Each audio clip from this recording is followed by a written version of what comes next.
Good afternoon, everyone. It is the stranger here, and today we have episode 1 of the After Hours podcast. Today, I was given a topic by a friend. She suggested rating the boopability of snakes and explaining my reasoning. And I thought, well, how was I going to go about this topic for you all today? And I've decided that the best way to do that would be through examples. So what I have here, I have 5 examples to show all of you. And I would love for you guys to let me know in the comments if you agree with my reasoning for the boopability of these creatures. So let me start off with a simple one for you guys. Battle Noodle, or as I call him. Now, Battle Noodle, to me, is the type of snake that seems very battle-hardened. Or battle-hardened in a way where, they're very rugged and, they're very, aggressive, or they pride themselves in honor. And this honor carries over to their boopability for the sole purpose of wanting to continue that honor. So if you want to boop Battle Noodle, you have to ask their permission first. If you don't, then it is a liability to you, and it might not end well for you. So as long as Battle Noodle knows that you are not a threat to him and the experiences that he's had in, the battles that he's been in, then you guys are on very good terms. Now, let me give you another example. There is one that I have here that is called Happy Noodle. Now, what do you see here, ladies and gentlemen? Happy Noodle is kind of a derpy figure, actually. A derpy figure to where you let your guard down a lot for this creature, and you think to yourself, oh my gosh, this creature would never harm me in any way, shape, or form. Wrong. Wrong, ladies and gentlemen. And I'm going to tell you why. Happy Noodle is actually secretly dangerous. They're dangerous in a sense where if you let your guard down and you approach them, you might get bitten. Because the thing about Happy Noodles is that it's a 50-50 chance that it'll work out in your favor. On the one hand, you might gain a best friend for life. On another hand, it might be completely fake, and then you will not know until the very last minute. But I digress.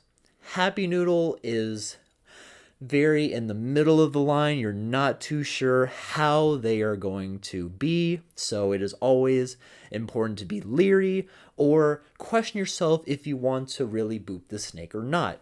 Now, on to the third one. I have here Floppy Noodle. Now, I would implore you, it is very important if you are going to boop Floppy Noodle that they have to be treated with respect, almost kind of in the same way as Battle Noodle. And for me, I feel like Floppy Noodle is the type that is more anxious. Very anxious type of snake where they don't really know where they're going or the what's around them, so they want to be cautious with everything. So approach them the same way you would Happy Noodle, but for them, you don't want to give them anxiety when you boop them. You are never in any harm when you are approaching Floppy Noodle, but because of Floppy Noodle and their nature, they don't want to be booped too roughly because it would cause them a lot of anxiety, a lot of problems, and they do not want that. So it is always important to be cautious when approaching Floppy Noodle. But I digress. Because, and I hate to say his name, but I must for the sake of this podcast, I am about to show you probably one of the most dastardly, the most soul gripping snakes that I have in this pool of examples that I have today. This is Bill. We do not like Bill. Bill is the worst type of snake that you can try to boop, because Bill is essentially an angry old man where he does not like anybody. He will fight anybody. He is very aggressive, and then just very mean-spirited. Bill is the type of snake where you would be walking down the street and they would immediately ruin your day. They would try to, come up all in your business, try to, get a rise out of you, try to, make you sure you don't have a good time. And that is why Bill should never be booped, because Bill only gains power through booping. So don't ever boop Bill. The last example that I have is, and this one I'm not too sure about, because this one is Pretty Noodle. Pretty Noodle is kind of an interesting case. For Pretty Noodle, you picture this. You are walking somewhere, possibly similar to like walking down a sidewalk like I had described earlier, but out of the corner of your eye, you see something shimmering, glistening even, out of the corner of your eye, just somewhere off to the side. It does not matter. What matters is you see it and you approach it because you don't know any better.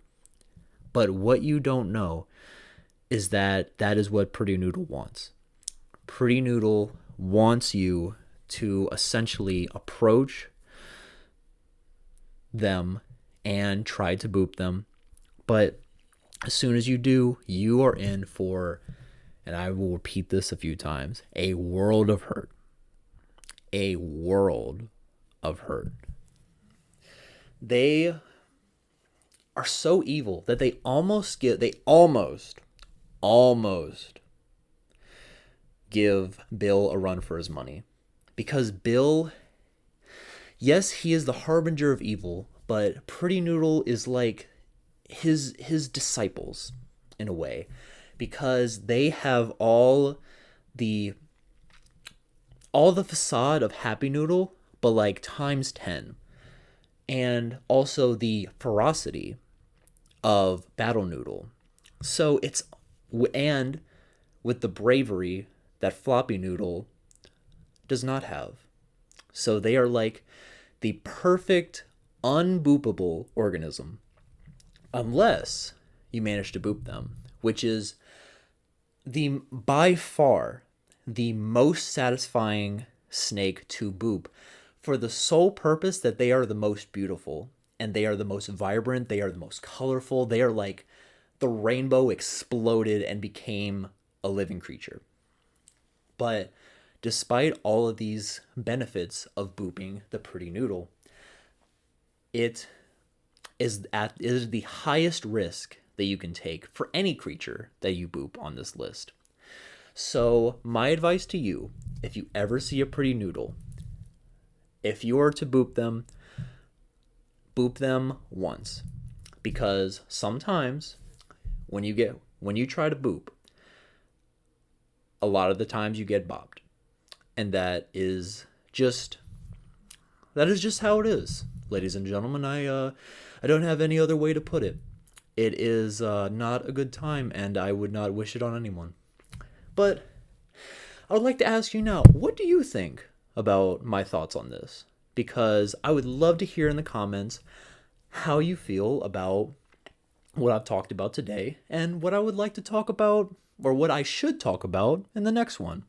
So be sure to follow my TikTok, follow my YouTube. If you're already here, be sure you're subscribed and you're commenting. And